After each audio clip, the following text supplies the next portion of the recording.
Captain Nari pressed her bleeding palm against the control panel as her ship screamed through the dark sky above Earth. The small scout vessel shook violently, sparks flying from damaged circuits while warning lights flashed red throughout the cramped cockpit. Just hours ago she had been gathering intelligence on a remote moon when 3 Kalani battleships appeared from nowhere, their weapons tearing into her ship before she could even raise shields.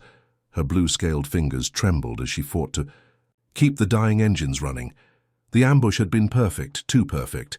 Someone had sold her out, but that mystery would have to wait. Right now, staying alive mattered more than finding traitors.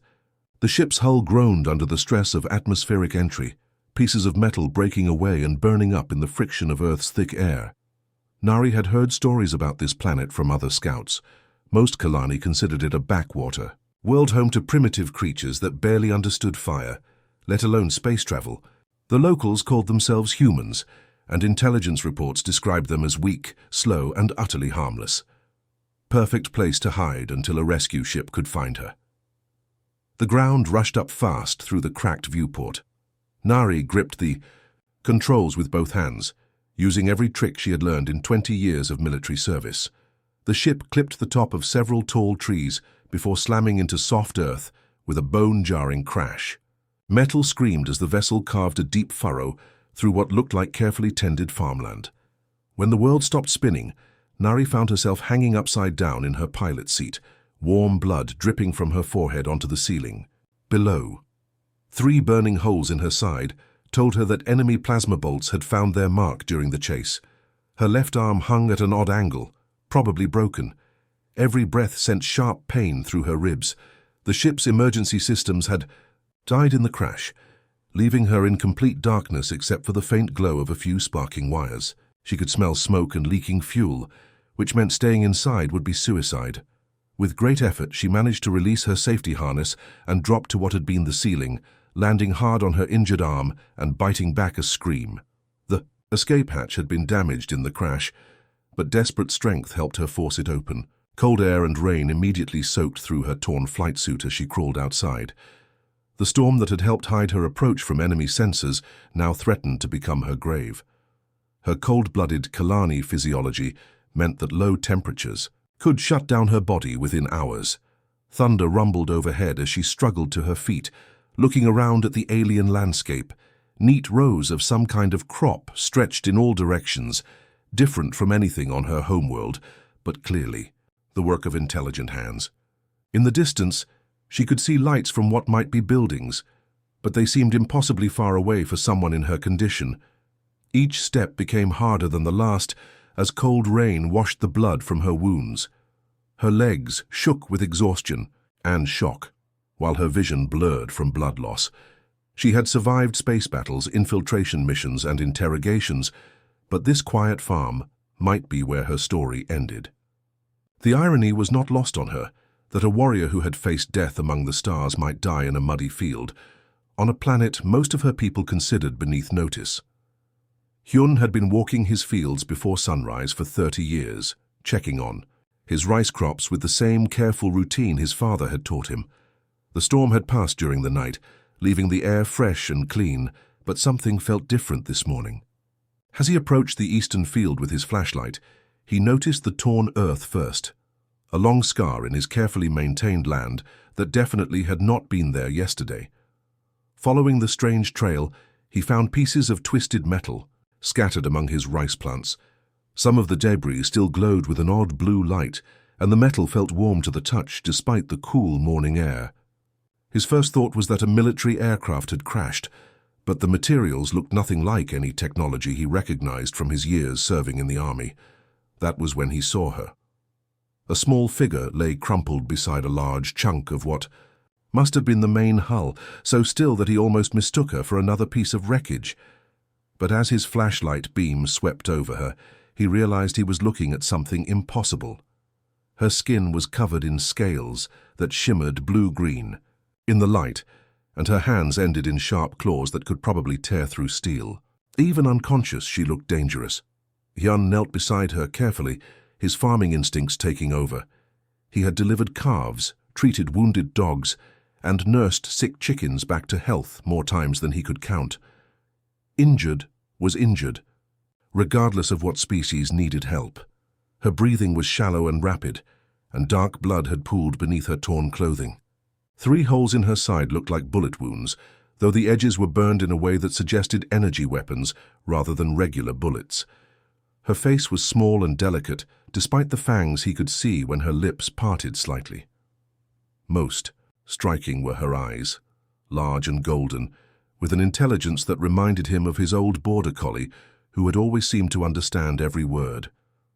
Even unconscious, there was something in her expression that spoke of pain and fear, emotions he recognized from every animal he had ever helped.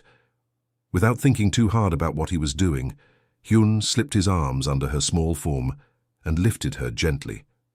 She weighed almost nothing, probably less than his nephew, who was only 12 years old. Her scales felt surprisingly warm and smooth, not cold and slimy like he might have expected. As he carried her toward his farmhouse, she stirred slightly, making a soft sound that could have been either a whimper or an attempt at words. Inside his kitchen, he cleared the old wooden table and laid her down as gently as possible.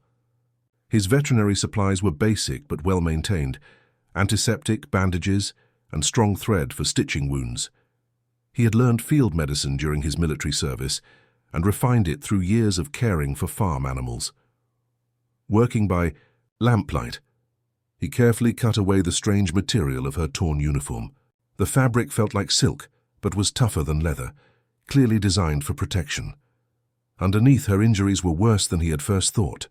The 3 holes went deep, and her left arm was definitely broken. But she was breathing steadily, and her pulse felt strong under his fingers. As he cleaned and bandaged her wounds, Hyun found himself talking to her the same way he talked to injured animals. Soft, reassuring words that probably meant nothing to her, but seemed to help keep her calm. Every now and then, her golden eyes would flutter open briefly before closing again, but she never seemed fully aware of her surroundings. By the time dawn light filled his kitchen, he had done everything he could for her injuries. Now came the hard part, waiting to see if she would survive, and wondering what he would do if she did. Nari woke up 3 days later, with sunlight streaming through unfamiliar windows and the smell of something delicious cooking nearby. Her body ached, but the sharp pain in her side had dulled to a manageable throb.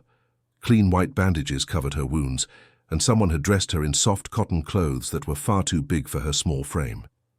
The bed she lay in was simple, but comfortable, with handmade quilts that spoke of careful craftsmanship. Through the window she could see the human who had saved her working in his fields. He moved with practiced efficiency, checking each plant with the kind of attention to detail that impressed even a trained military scout. Her people had always dismissed humans as clumsy and primitive, but watching this farmer work challenged everything she had been taught. His movements were precise, purposeful, and showed a deep understanding of his environment.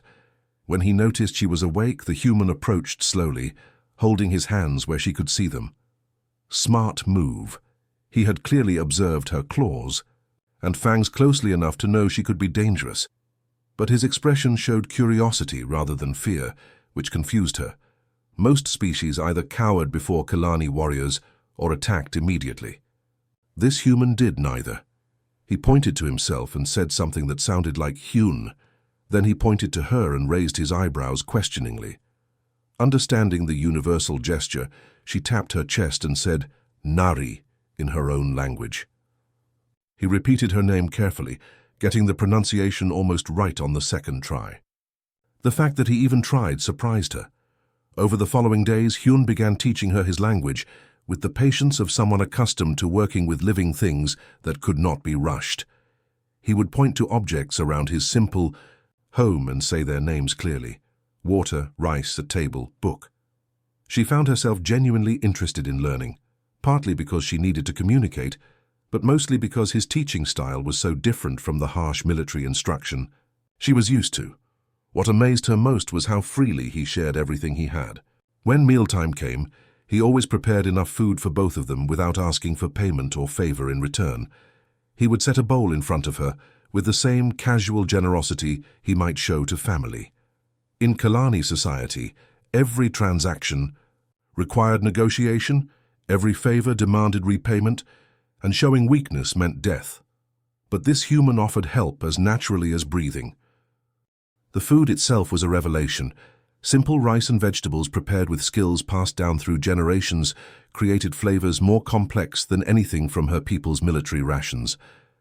When she tried to express appreciation using the few words she had learned, Hyun just smiled and refilled her bowl. He seemed genuinely pleased that she enjoyed his cooking, asking for nothing beyond the simple satisfaction of feeding someone who was hungry. She began helping with small tasks around the farm as her strength returned, mostly out of restlessness, but partly from curiosity about his work. Hyun showed her how to plant seeds at exactly the right depth, how to recognize which plants needed water and which had too much, and how to spot the tiny signs that indicated healthy growth versus disease. His knowledge was vast but practical, earned through decades of careful observation rather than theoretical study. One evening, as they sat on his porch watching the sunset paint his fields golden, Nari realized something that would have horrified her commanding officers back home. This primitive human possessed a kind of wisdom that her advanced civilization had forgotten somewhere along the way to becoming a galactic power. He understood that some things, like kindness, patience, and the satisfaction of nurturing growth, could not be conquered or purchased, only freely given and gratefully received. The morning routine became as natural as breathing. Nari would wake before dawn, dress in the work clothes Hyun had found for her in town, and meet him in the kitchen where he always had tea ready. They would eat breakfast together in comfortable silence, then head out to tackle whatever the farm needed that day. Her Kelani strength, designed for combat and survival, proved surprisingly useful for peaceful work. Tasks that would have taken Hyun hours to complete alone became quick jobs with her help. She could lift irrigation pipes that normally required 2 people, carry feed sacks that weighed more than she did, and repair fencing with her bare hands. But what impressed Hyun most was how quickly she learned to use her strength carefully. After accidentally crushing a few tools in her first week, she developed the delicate touch needed to handle seedlings and tend to fragile plants. Hyun taught her about soil, how to read its color and texture to know what it needed, how different crops required different nutrients, and how patience could turn hard earth into rich farmland. For someone who had spent her adult life learning how to destroy things efficiently, the concept of nurturing growth felt revolutionary. She found herself checking on newly planted seeds multiple times a day, amazed that something so small could contain the potential for life. The chickens were her first real challenge. These seemingly harmless birds took one look at her claws and fangs and decided she was a predator to be feared.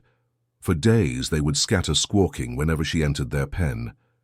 Hyun found this hilarious, watching a trained warrior being defeated by a flock of farm birds. Eventually she won them over by bringing them extra treats and moving slowly enough not to trigger their instincts. The day the boldest hen finally ate from her hand, Hyun clapped as if she had won some great victory. Evenings were for maintenance and planning.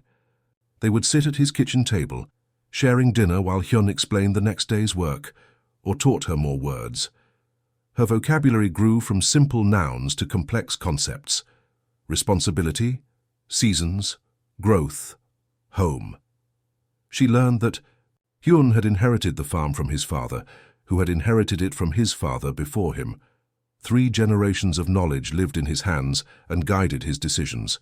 Sometimes she would tell him about her homeworld, using gestures and simple words to describe cities that floated in space and ships that could cross between stars. He listened with genuine interest, asking questions that showed he was trying to understand rather than just being polite.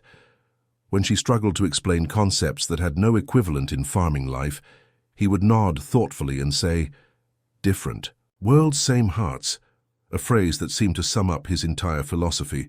The hardest part was learning to be still. As a soldier, Nari had always been preparing for the next mission, the next threat, the next objective. But farm life moved with natural rhythms that could not be rushed. Seeds grew at their own pace, weather came when it came, and animals needed care every single day regardless of what else might be happening.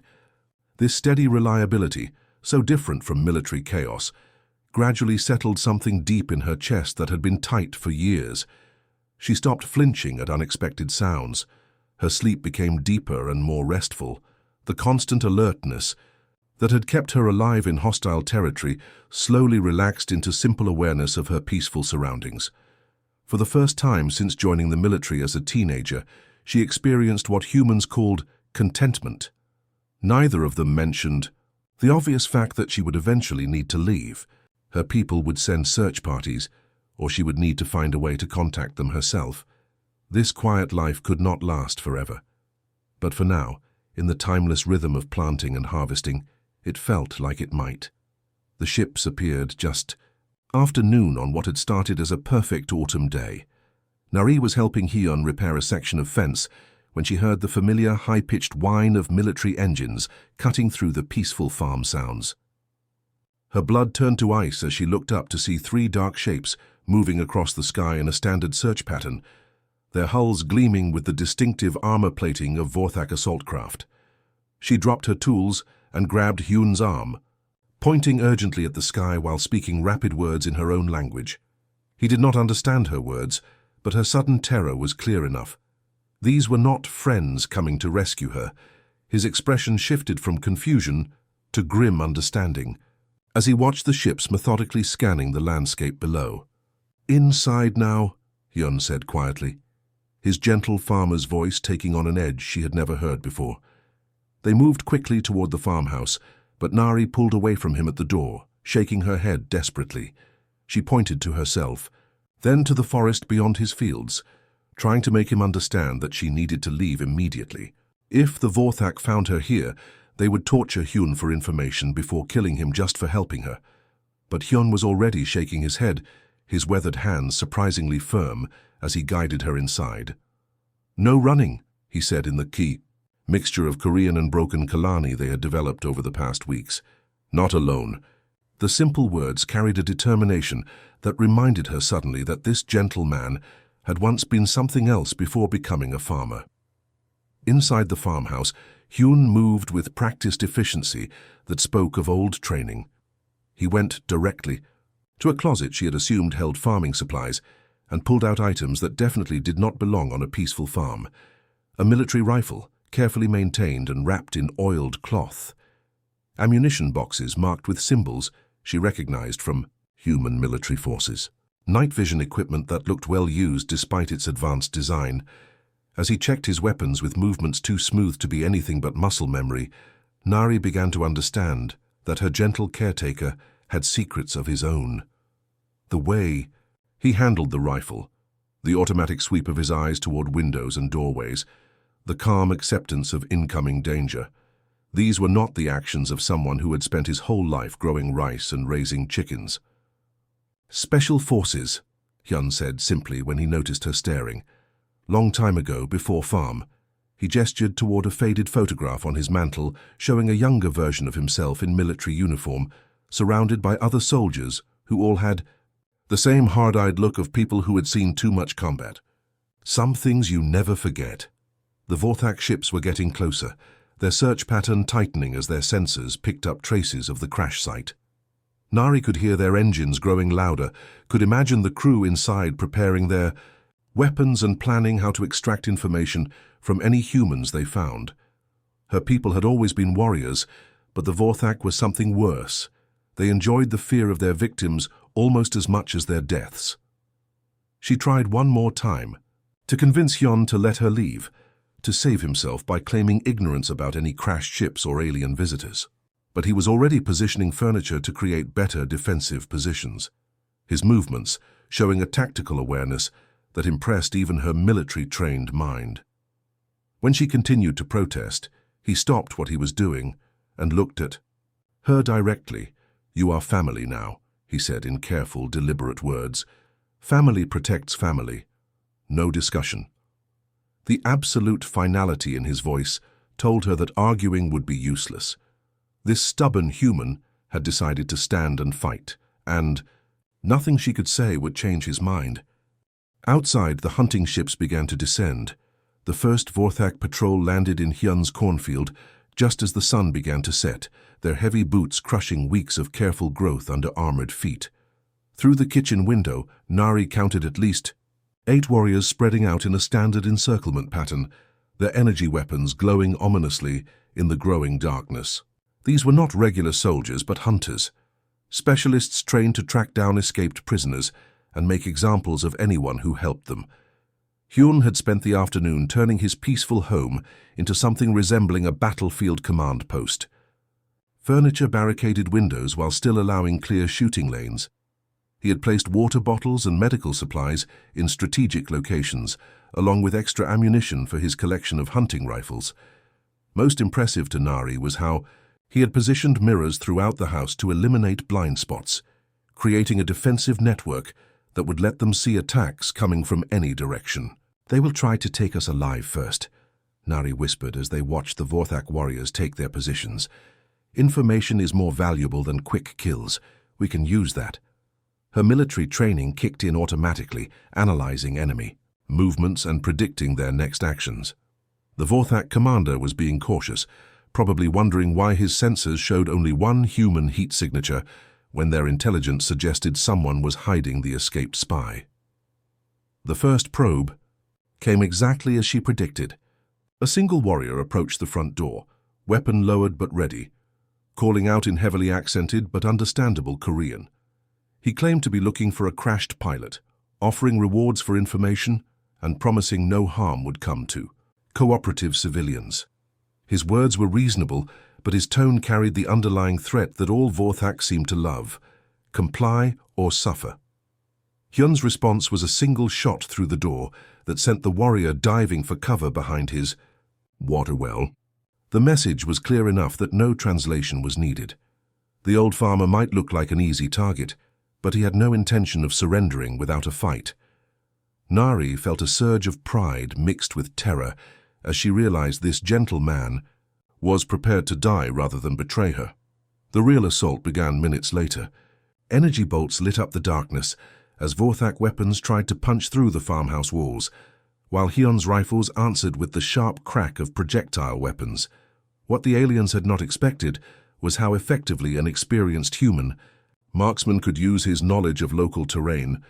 Hyun knew exactly which shadows provided real cover and which were deceptive, where the ground was soft enough to muffle footsteps, and how to use his own farm buildings to create crossfire opportunities. Nari coordinated their defense with hand signals and whispered instructions, her enhanced hearing allowing her to track enemy movements that Hyun could not detect. When she pointed toward the barn, he would shift his fire to catch warriors trying to flank them.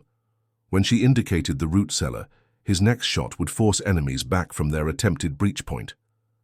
They worked together like a team that had trained for years, rather than strangers who had met weeks ago. The Vorthak grew increasingly frustrated as their easy capture mission turned into a grinding siege. Their energy weapons were more advanced, fewer than human firearms, but Hyun's bullets were just as deadly when they found their mark. More importantly, the old soldier was fighting on ground he knew intimately, while the alien stumbled through unfamiliar terrain in growing darkness. As the night wore on, the attackers' casual confidence gave way to professional respect for their opponents.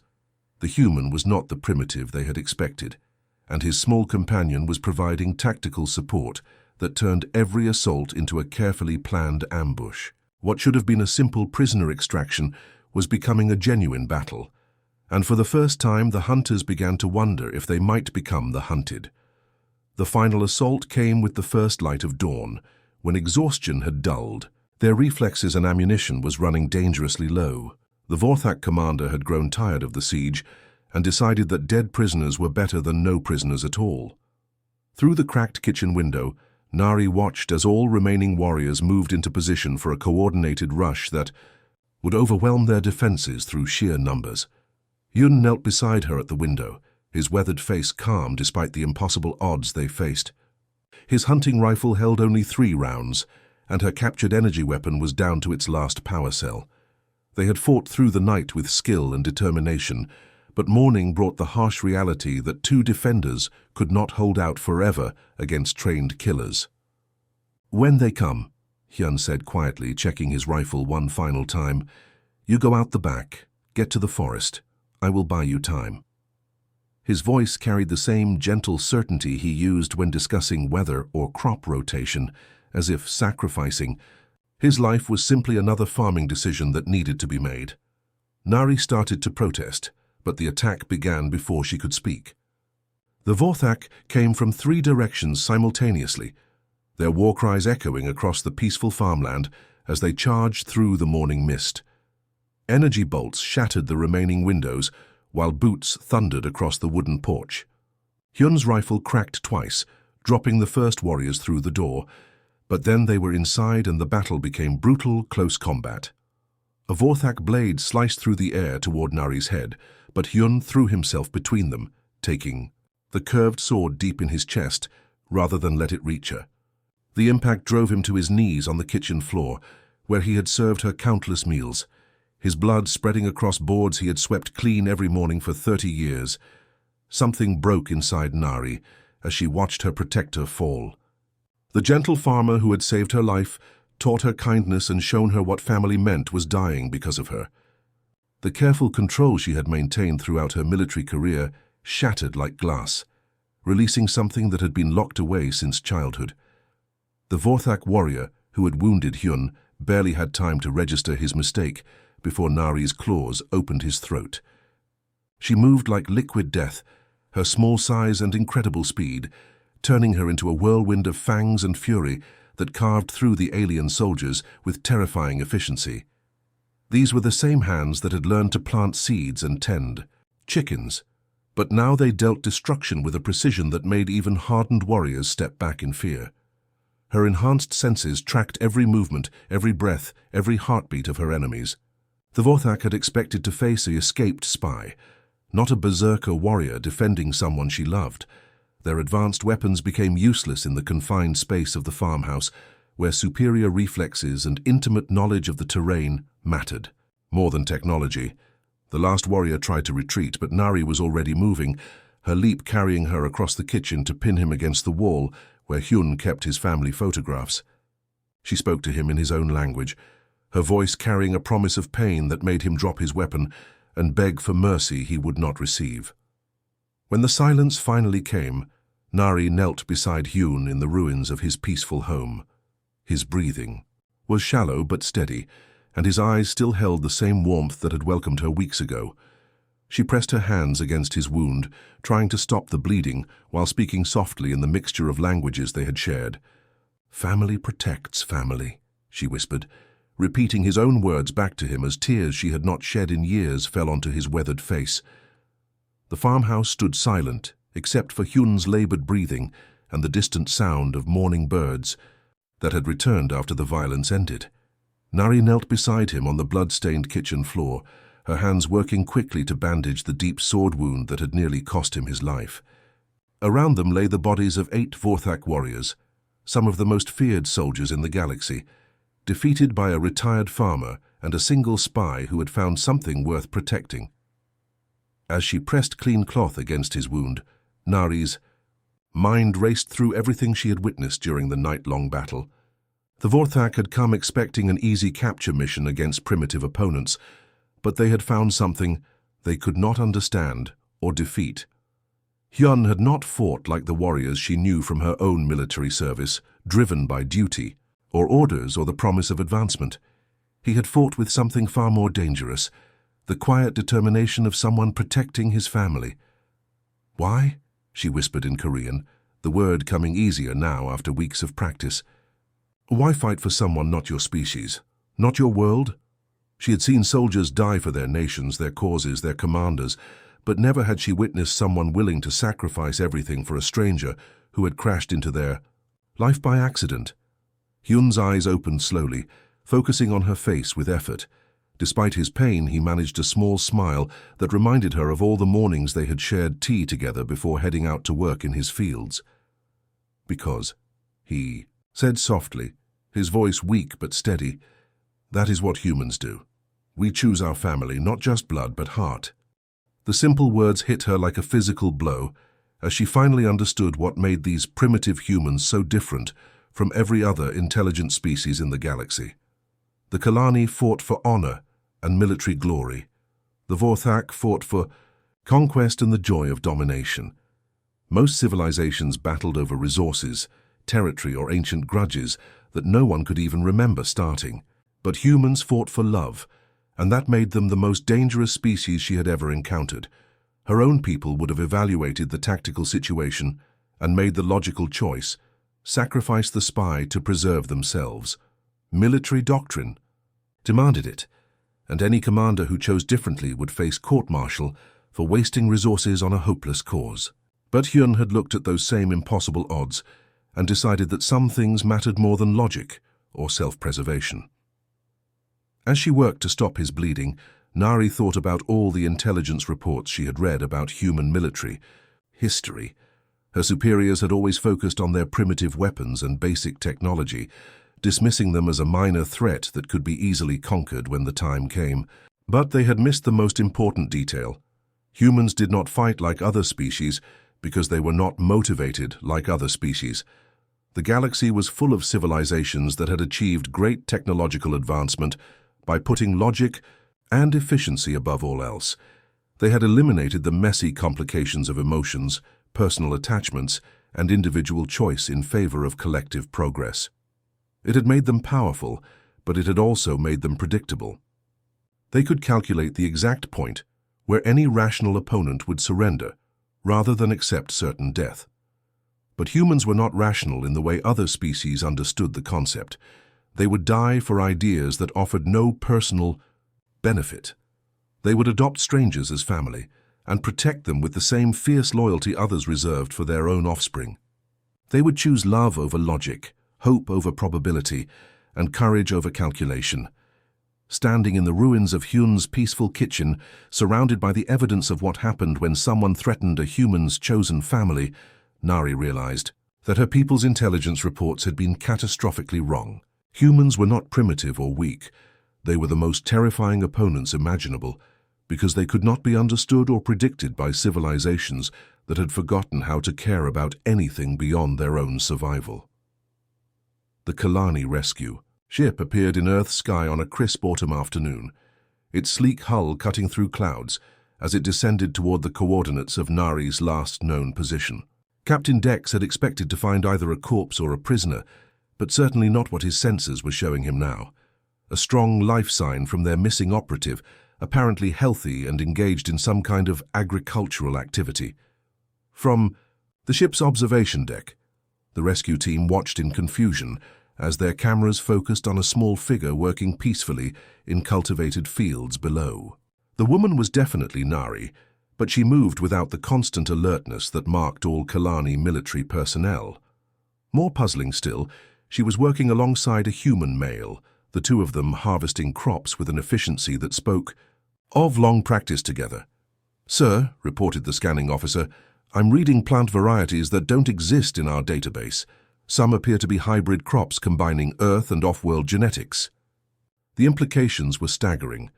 Agricultural cooperation between species required levels of trust and long-term planning that the Kalani had never achieved with anyone, including their own allies. When the ship's communication array activated, Nari looked up from her work with mild interest rather than the desperate relief they expected from a stranded operative. She accepted the rescue team's transmission calmly, speaking in the formal military language she had once used daily, but now seemed to wear like an ill-fitting uniform. "Request permission to speak with Mission Commander," she said, her voice carrying an authority that had not been there before her disappearance. "I have intelligence of critical importance regarding human capabilities. Recommend immediate diplomatic contact rather than extraction." The rescue team exchanged glances of disbelief. Nari was requesting to stay with the humans rather than return home, and she was doing so with the confidence of someone making a strategic recommendation rather than a personal plea. Captain Dex had served with her for 5 years and had never seen her show such certainty about anything involving non-military personnel. Hyun approached the landing site slowly, his hands visible and empty in the universal gesture of peaceful intent. The Kalani security team tensed, their weapons tracking his movement, but Nari moved smoothly to stand beside him. The body language was unmistakable. She was protecting the human, not seeking protection from him. "This is Farmer Hyun," she said formally. "He saved my life and provided sanctuary during enemy pursuit. I have learned much about human society and capabilities during my time here. They are not the primitive species our intelligence reports suggested." As if to demonstrate her point, Hyun began speaking in carefully practiced Kalani, his pronunciation, rough but understandable. He welcomed the rescue team to his farm and offered them food and shelter, treating armed soldiers from an advanced spacefaring civilization with the same hospitality he might show neighbors. The casual generosity in his manner was more unsettling to the military personnel than any weapon could have been. Over the following hours, Nari presented her case with the thoroughness of an intelligence operative and the passion of someone who had discovered something that could change everything. She showed them the hybrid crops that grew better than either species could achieve alone. She demonstrated the defensive improvements Hyun had made to his property, using a combination of human ingenuity and Kalani technology. Most importantly, she shared her analysis of human psychology and what it meant for galactic politics. "They fight for love," she explained to the increasingly uncomfortable rescue team. "Not territory, not resources, not even survival. They choose who they consider family and will die protecting them. This makes them unpredictable by our standards, but it also makes them the most loyal allies possible." The implications were staggering. Every major civilization in the galaxy had dismissed humans as too primitive to matter, but Nari was suggesting they had overlooked the most powerful force in the universe, the ability to inspire absolute loyalty through simple kindness. "Sir," she concluded, "I request permission to establish myself as the first Kalani diplomatic representative to Earth. The galaxy is changing, and the species that learns to work with humans first will have an advantage. That could determine the outcome of future conflicts." Standing in fields where alien and Earth crops grew side by side, the rescue team began to understand that they were witnessing the beginning of something unprecedented, an alliance built not on mutual benefit or shared enemies, but on the revolutionary concept that different species could simply choose to care about each other.